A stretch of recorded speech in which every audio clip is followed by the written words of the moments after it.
ये एक गांव है। दिन शुरू हो रहा है।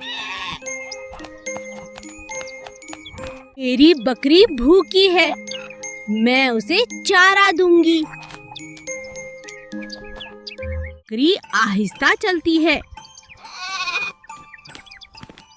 बकरी यहीं रहो। ओ, बकरी कहाँ गई?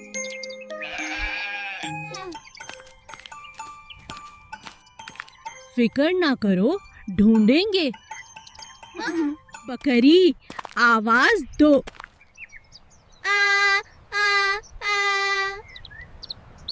बेटी, क्या हुआ?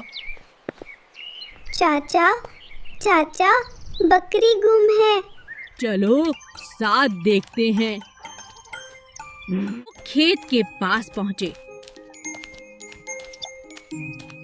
बकरी झाड़ी में फंसी है।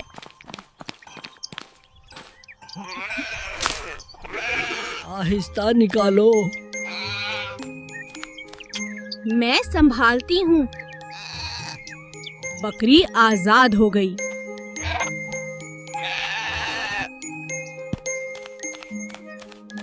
चाचा, बहुत शुक्रिया। जानवरों का ख्याल रखो।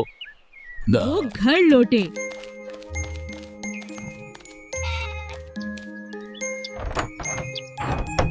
बेटी, तुम बहादुर हो।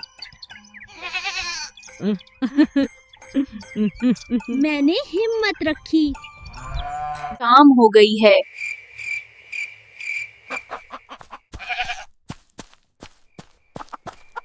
गांव पुरसकून है।